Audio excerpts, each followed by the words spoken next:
America is not waking up tomorrow to empty banks, worthless dollars, and a vanished economy. But something dangerous is already happening in plain sight. The national debt is pressing toward $40 trillion, interest costs are swallowing more federal money, and families are paying more for ordinary life even when officials say inflation is cooling. The real threat is not one dramatic morning. It is a slow transfer of freedom, income, and choices from households to debt service. By the end, you will understand what the debt number means, what could truly weaken the dollar, and how the checkout line reveals the pressure long before Washington admits it. The number in the headline, $39.6 trillion, was never a ceiling. Federal debt changes every business day as the Treasury borrows, repays, and refinances. By late July, the official total was already close to $40 trillion, a moving number. This large becomes easy to ignore because the human mind cannot picture it. 1 million seconds is less than 2 weeks. The first uncomfortable truth is that the United States is not a household. It issues debt in a currency it controls, taxes a vast economy, owns valuable assets, and can refinance obligations for decades. Anyone claiming the government must suddenly pay the entire debt like a maxed-out credit card is giving you a simple story, not an accurate one. The second uncomfortable truth is that being different from a household does not make debt harmless. A government can avoid running out of dollars while still damaging the value of those dollars, crowding out other priorities, raising taxes, reducing services, or forcing future citizens to pay for decisions they never made. Total public debt includes two broad buckets. One is debt held by the public, owned by investors, banks, pension funds, the Federal Reserve, foreign institutions, and many others. The other is intragovernmental debt, largely Treasury securities held by federal accounts that have collected more than they currently pay out. That second bucket is sometimes dismissed as money the government owes itself. The phrase sounds comforting, but the obligations still matter. When a trust fund needs cash to pay benefits, the Treasury must obtain the money through taxes, spending cuts, or new borrowing from the public. Debt held by the public is the portion economists watch most closely because it competes for real savings and requires interest payments outside the federal government. It is also the measure commonly compared with the size of the economy. That comparison matters more than the raw number because a larger economy can carry more debt than a smaller one. Yet the ratio is already historically high. The Congressional Budget Office projects debt held by the public at roughly the size of annual economic output and rising to about 120% of gross domestic product by 2036 under current law. That would exceed the peak reached just after the Second World War. After that war, the debt ratio fell without America literally paying off every bond. Strong growth, moderate inflation, financial restraint, and primary budget improvement made the economy grow faster than the debt. Today's path is harder because the country is not borrowing only for one temporary emergency. Deficits are built into normal operations. The government spends more than it collects in a typical year, even when unemployment is not at crisis levels. For fiscal year 2026, the Congressional Budget Office projected a deficit of about $1.9 trillion. That is the gap for a single year, not the total debt. A deficit adds to debt, while a surplus would reduce the need for new borrowing. This distinction matters because political arguments often mix up debt and deficit. Debt is the accumulated balance from past borrowing. The deficit is the new shortfall created this year. The faucet is not one program, one tax break, one president, or one party. The biggest long-run pressures include Social Security, major health programs, interest, and a tax system that does not collect enough to cover all promised spending. Discretionary programs matter, but cutting small visible items cannot close a structural gap measured in trillions. That does not excuse waste. Every unnecessary contract, failed project, fraudulent payment, and poorly designed subsidy deserves scrutiny. Interest is where yesterday's choices begin squeezing today. The government does not lock the entire debt at one rate forever. Treasury bills, notes, and bonds mature on different schedules. The Congressional Budget Office projected net federal interest outlays of just over $1 trillion in 2026. That is money paid for financing the past, Not for a new bridge, a classroom, a border officer, a medical treatment, or a tax cut. By 2036, the same baseline projected net interest above $2 trillion a year. Projections can be wrong, and laws will change, but the direction is the warning. The larger the debt, the more sensitive the budget becomes to interest rates. This creates a vicious loop. Larger deficits create more debt. Picture a family whose income rises, but whose minimum payments rise faster. The family may still look wealthy. That is the most realistic meaning of fiscal decline. It can look like delayed infrastructure, thinner public services, more pressure for tax increases, less help during recessions, and political fights over benefits. The economy still functions, but more choices are made by old obligations rather than current priorities. The debt also changes the politics of interest rates. The Federal Reserve is supposed to set monetary policy to achieve stable prices and maximum employment, not to make Treasury financing cheap. But when federal interest costs are enormous, every rate decision becomes politically explosive, even if the central bank remains legally independent. Federal Reserve independence matters because a government tempted to pressure its central bank into holding rates too low can create inflation and destroy confidence. Cheap money feels painless at first. That still does not mean the Federal Reserve can simply print away every obligation without consequences. Creating money can change the form of government liabilities, but it cannot create more nurses, oil, houses, wheat, semiconductors, or skilled labor. More dollars chasing limited real output can raise prices rather than produce prosperity. Inflation is one method by which debt burdens can become easier for borrowers and harsher for savers. Fixed debts are repaid with dollars worth less than before. A country can also reduce debt pressure through growth. Faster productivity, a larger workforce, stronger investment, and more valuable output expand the tax base without automatically raising tax rates. Spending restraint can help, but timing matters. Cutting productive investment may reduce future growth and make the debt ratio worse. Cutting during a severe downturn can deepen unemployment and shrink revenue. Tax increases can reduce deficits, but design matters there too. Taxes that punish additional work, investment, or business formation can weaken growth. Loophole closures may raise money with less damage, but rarely enough to solve the entire problem. Now consider the phrase dollar crash. It is emotionally powerful because Americans understand what a dollar buys. But currencies do not usually fall for one reason. Their value reflects interest rates, inflation, growth, trade, political stability, financial markets, and confidence relative to other countries. A sudden, uncontrolled dollar collapse is not the most likely near-term outcome. The United States still has the world's deepest capital markets, a huge economy, strong institutions, and a currency used widely in global trade and finance. Investors often buy dollars during global fear, even when the crisis began inside America. The dollar remains the largest reserve currency. In the first quarter of 2026, it represented roughly 57% of reported world foreign exchange reserves. The euro was a distant second. That advantage is sometimes called an exorbitant privilege. It lets the United States borrow in its own currency and supports global demand for Treasury securities. American companies and households also benefit from lower transaction costs and broad acceptance of dollars.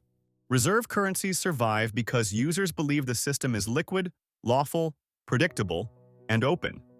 Foreign governments need assets they can buy and sell in enormous amounts. Businesses need contracts that courts will enforce. The greatest threat is not another country announcing a new currency alliance.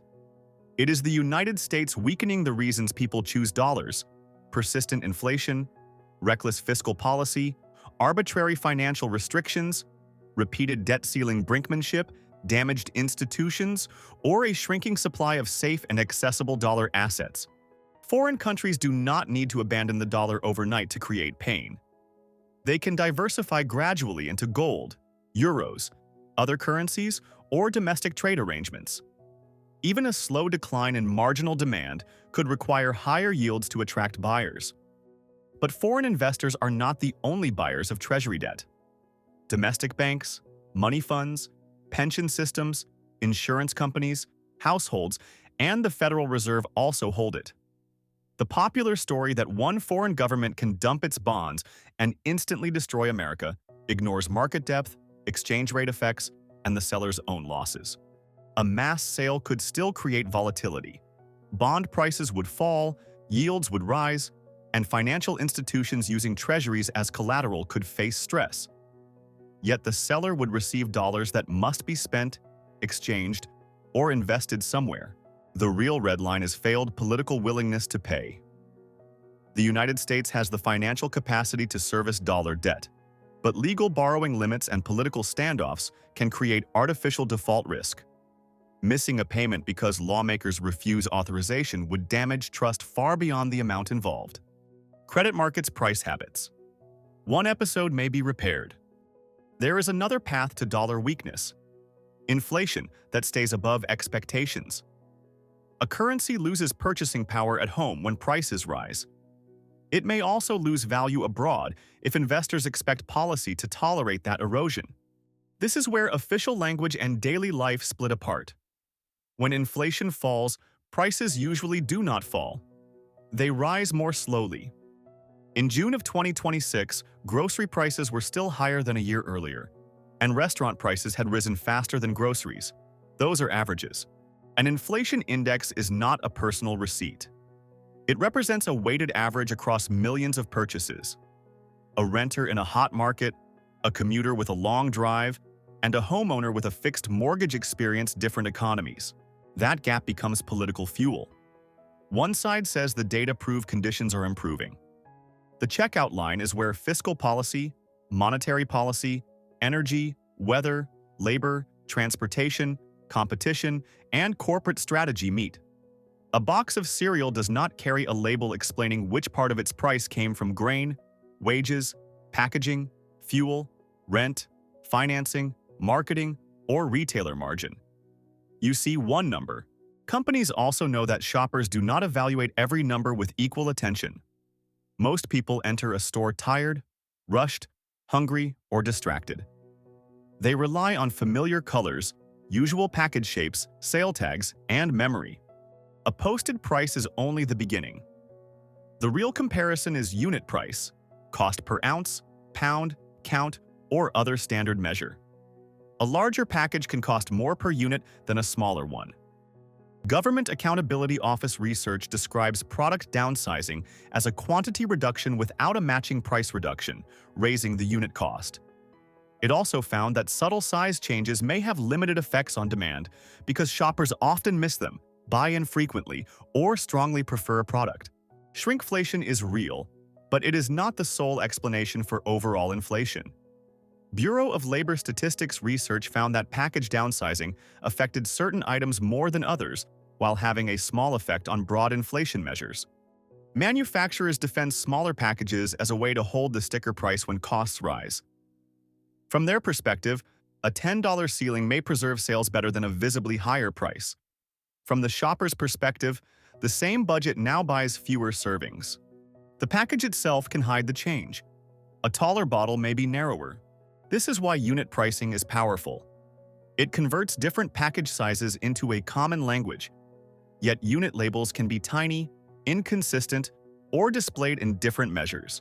Store layouts add another layer. Essential items are often spread across the building, increasing the distance a shopper travels and the number of products encountered. High-margin impulse goods gather near checkout. Not every placement is a conspiracy. Stores need logical traffic flow, refrigeration, stocking access, and paid promotional space. But placement is valuable because attention is valuable. The bakery smell, prepared food display, seasonal table, and bright produce entrance can shift the shopper from a strict list into a buying mood. Hunger narrows judgment toward immediate reward.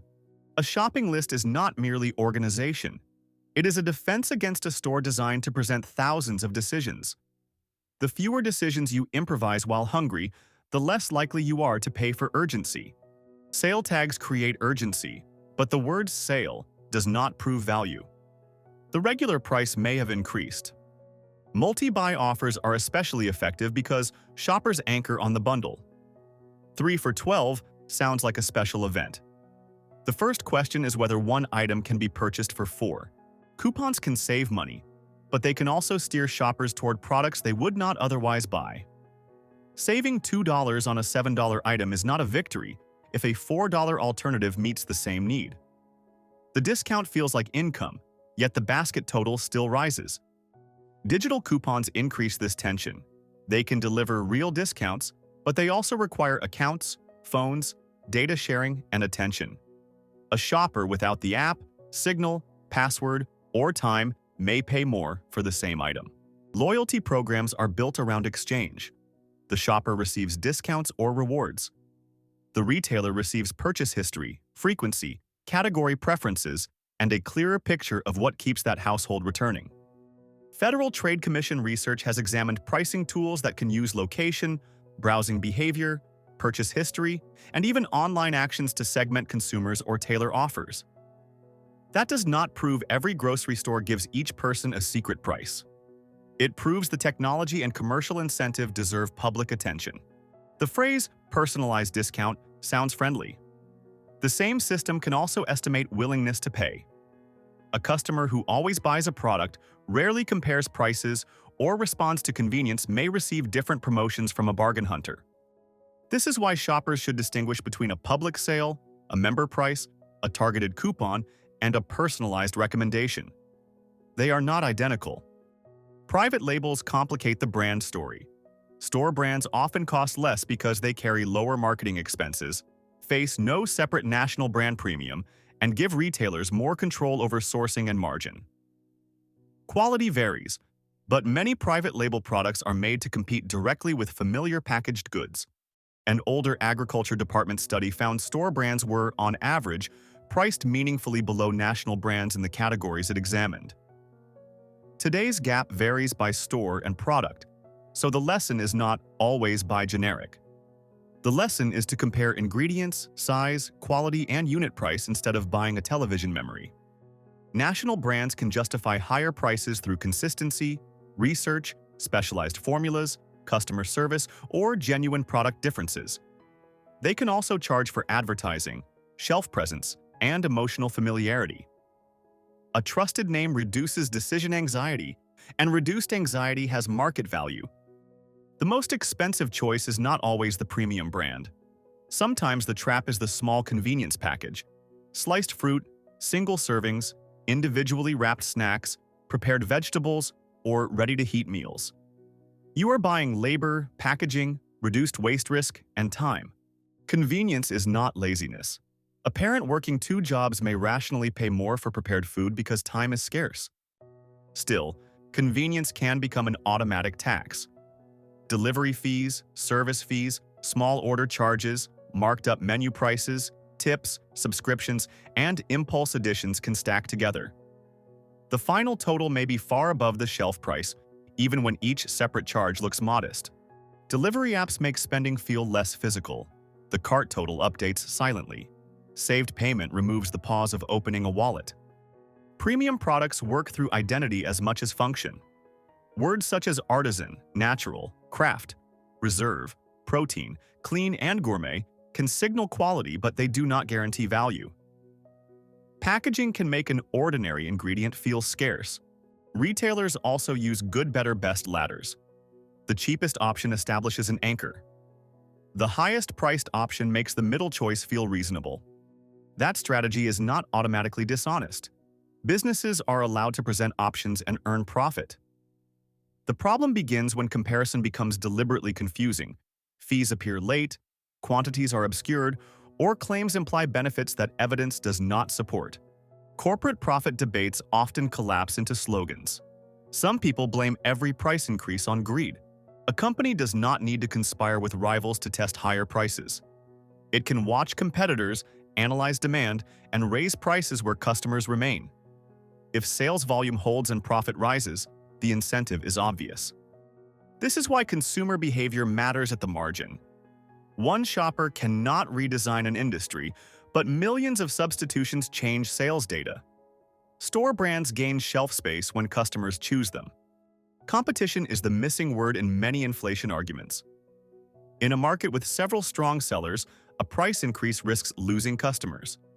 In a concentrated market, every remaining firm may understand that shoppers have fewer exits. Yet concentration alone does not prove illegal conduct. Some industries are concentrated because scale reduces costs. A large distribution network can lower prices and improve availability. Interest rates enter the grocery story too. Food manufacturers, farms, truckers, warehouses, and retailers finance equipment, buildings, inventory, and expansion. Higher borrowing costs can raise expenses and discourage new competitors. Energy costs spread through nearly everything. Fuel powers farm machinery and trucks. Natural gas affects fertilizer. Weather can overwhelm neat economic explanations. Drought, disease, floods, heat, and storms can cut supply. A smaller cattle herd can push beef prices higher, even when other grocery categories calm down. Tariffs are another hidden input. A tariff is collected at the border from the importer, not mailed as a bill to the foreign government. Importers may absorb some cost, pressure suppliers, shift sourcing, or pass the cost to American buyers. Tariffs can protect strategic industries and reduce dependence on vulnerable supply chains. They can also raise input costs for domestic firms that rely on imported components. A policy may help one factory and hurt another.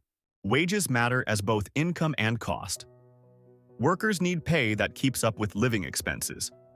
Businesses facing higher labor costs may raise prices, automate, reduce hours, accept lower profit, or improve productivity. Housing magnifies the pressure because shelter is the largest expense for many families. A person paying far more in rent or mortgage interest has less room for groceries, insurance, childcare, and savings. Even if food inflation slows, the household can still feel poorer because the fixed monthly floor has risen. Insurance has become another silent budget breaker. Premiums respond to repair costs, medical costs, lawsuits, weather losses, theft, risk models, and local regulation. A household can cut restaurant visits, but it cannot casually drop required auto coverage or protection on a mortgaged home. This is how a nation can post economic growth while many citizens feel trapped. Gross domestic product counts total production. It does not promise that gains are evenly distributed, that housing is affordable, or that every wage outruns every bill. Now connect that household pressure back to federal debt. When the government runs large deficits, it adds demand to the economy. During a recession, that can protect jobs and prevent collapse. Fiscal support is not automatically inflationary dollar for dollar. Some spending raises supply. The worst combination is persistent primary deficits, weak productivity growth, high interest rates, and political refusal to adjust. That mix causes debt service to expand while the economy's capacity lags. Investors then ask for more compensation, which worsens the budget and reinforces doubt. A classic fiscal crisis often begins gradually, then moves quickly. For years, warnings seem exaggerated because bonds still sell. Then one event changes expectations. An inflation surprise, failed auction, political default threat, banking shock, or sudden loss of confidence. The United States has major defenses against that scenario. Treasury securities are central to global finance. Liquidity is not solvency, and neither is affordability. A central bank can calm a market panic by lending against good collateral or purchasing assets. It cannot permanently fix a government that promises more than the economy can support. There are several realistic futures, and none should be confused with certainty. The first is the slow grind.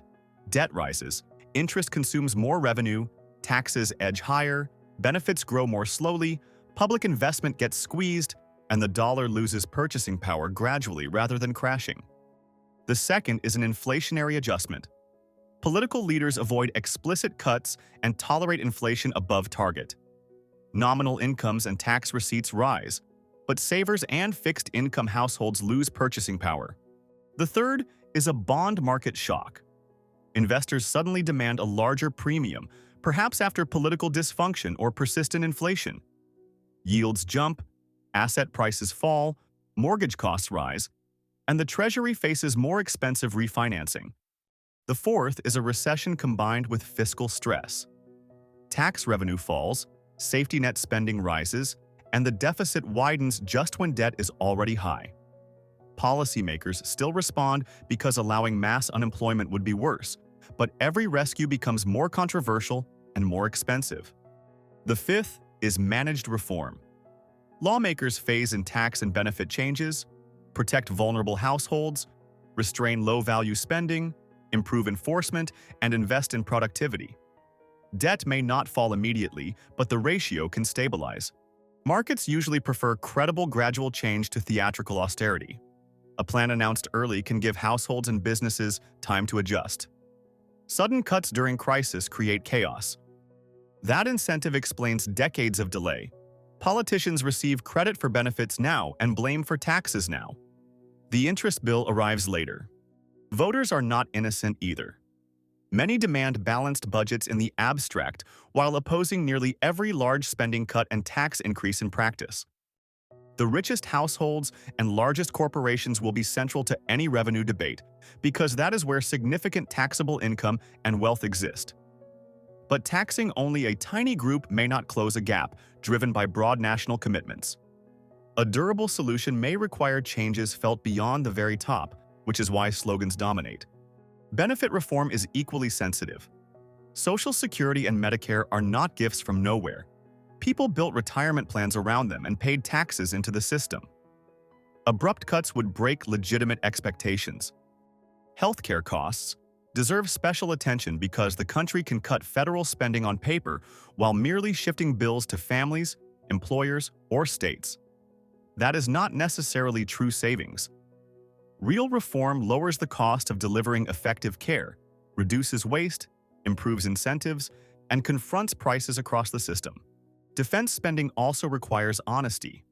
National security is a core federal duty, and threats are real.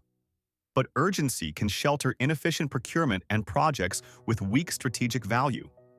Economic growth policy cannot become a bag of favors labeled investment. Subsidies can support research, infrastructure, or strategic capacity. They can also protect politically connected firms from competition. Immigration policy affects the fiscal picture through labor supply, demographics, wages, public services, entrepreneurship, and enforcement costs.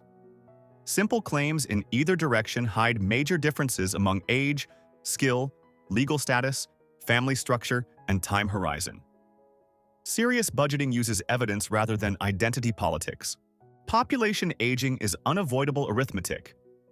More retirees relative to workers means fewer payroll taxpayers supporting each beneficiary unless productivity, immigration, taxes, benefits, or retirement patterns change. No speech can repeal demographics. Productivity is the escape route people underestimate. When each hour of work produces more value, wages can rise without creating the same inflation pressure, profits can grow, and tax revenue can strengthen. Technology helps, but only when businesses adopt it, workers can use it, and gains are not blocked by shortages or bad rules. What should an ordinary household do with all this? First, avoid panic. Selling everything because of a dramatic debt headline can lock in losses and leave you vulnerable if markets rise. Second, know which debts can hurt you fastest. High-rate revolving balances are far more immediate than the national debt. Paying 20% interest while worrying about Treasury securities is fighting the distant fire while smoke fills your kitchen. Third, hold some liquid savings even when the return feels boring. Emergencies force bad decisions when every dollar is invested, locked up, or already promised. Cash loses purchasing power during inflation, but having no cash can force expensive borrowing or asset sales at the worst time. Fourth, diversify rather than making one heroic currency bet. The dollar can weaken, strengthen, or remain dominant while losing purchasing power slowly. Diversification does not guarantee profit and should match time horizon and risk tolerance. A retiree needing income next year has different needs from a young worker investing for decades. The right defense is not a viral portfolio. Fifth, treat grocery shopping as a recurring financial system. Track unit prices on the items you buy most. Know the normal price before celebrating a sale. Build a small price book for frequent purchases. It can be a note on your phone, not a spreadsheet worthy of an accountant. Record the ordinary unit price for meat, coffee, detergent, paper goods, and other staples. Shop your pantry before shopping the store. Duplicate purchases happen because people cannot see what they own. A 5-minute inventory reduces waste and helps build meals around items already paid for. Separate convenience choices from accidental convenience. Paying more for pre-cut vegetables may be rational on a brutal workday. Paying more because you entered the store with no plan is different. Use loyalty programs with open eyes. Take the discount if the exchange is worthwhile, but understand that purchase data has value. Review privacy settings where available. When ordering delivery, rebuild the price from the bottom. Compare menu price, item markup, service fee, delivery fee, small order fee, taxes, tip, and subscription cost. Then compare that total with pickup. Watch recurring subscriptions because businesses prefer revenue that renews quietly. A small monthly charge feels harmless until several stack together. Canceling unused services is not deprivation. Negotiate major bills where competition exists. Insurance, internet, phone service, and some medical charges may have options, discounts, or errors. The process is annoying because friction protects revenue. Protect earning power. In a high-debt, high-cost economy, the strongest household asset is often the ability to produce valuable work. Skills that remain useful across employers and industries create bargaining power. Do not confuse a higher salary with financial safety if lifestyle costs rise just as fast. Bigger homes, longer commutes, expensive vehicles, and automatic upgrades can absorb every gain. Flexibility comes from the gap between income and required spending, not from the income number alone. At the national level, citizens should demand budget claims that include a price. When a politician promises a tax cut, ask which spending falls or which deficit rises. When a politician promises a benefit, ask who pays, when, and how. Demand the same honesty from deficit hawks. Some discover fiscal discipline only when the other party governs. Others defend every preferred program as essential while calling the rest waste. A credible plan should specify assumptions about growth, interest rates, inflation, and timing. It should show who gains, who pays, and how vulnerable households are protected. It should not rely on eliminating fraud alone, taxing one narrow target alone, or cutting foreign aid as though that balances the entire budget. The debt ceiling should not be used as a bargaining weapon over bills already authorized. Budget fights belong in taxing and spending legislation.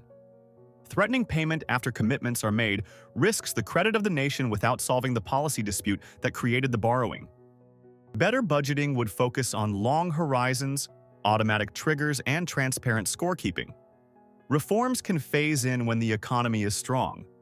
Emergency provisions can activate during recessions.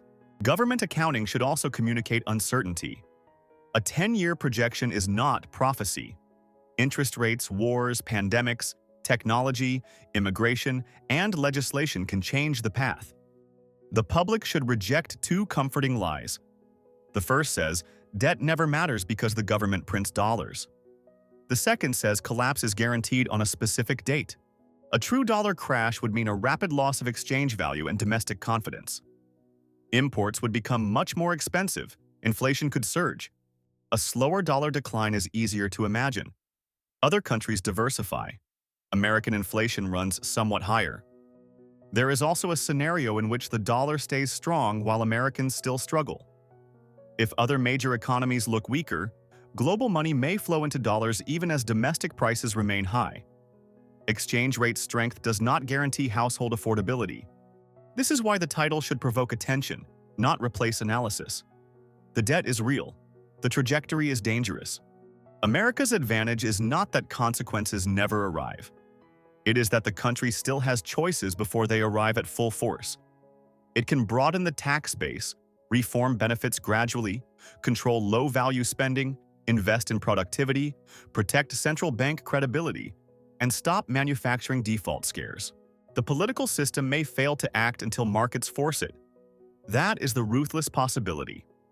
Crisis often creates permission for changes that calm periods cannot.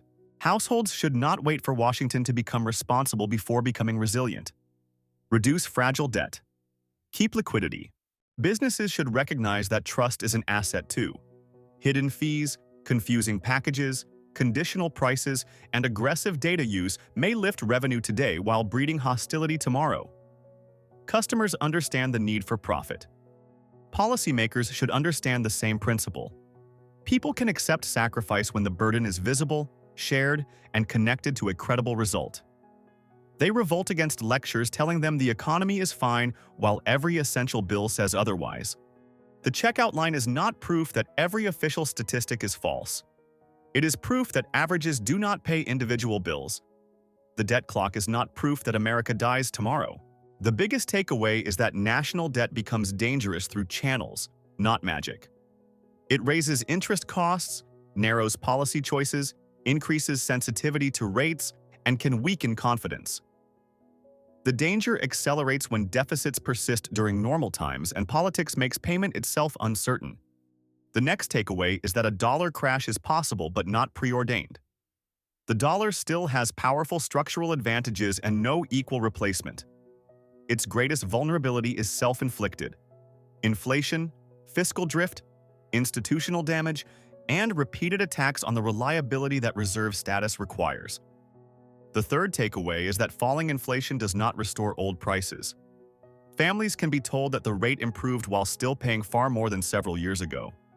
Grocery tactics, package changes, loyalty systems, convenience fees, and premium positioning then stretch the pain further. The fourth takeaway is that corporations respond to incentives. They test what customers will pay, use data to target offers, and design choices to increase revenue. That is not evidence of a single secret plot. The fifth takeaway is that no painless national fix exists. Growth helps. Spending reform helps. So watch the debt, but watch the interest bill even more. Watch the dollar, but also watch inflation expectations and institutional trust. Watch grocery prices, but compare unit cost and package size. America is not powerless, and neither are you. The country still has wealth, talent, markets, resources, and time. The question is whether those advantages will finance renewal or merely service yesterday. Like this video if you want more finance explained without panic or political theater. Share it with someone who feels the economy at the checkout line but wants the facts behind the frustration. Then comment with one specific answer. Which is hurting your household most right now? Housing, groceries, insurance, debt payments, or something else?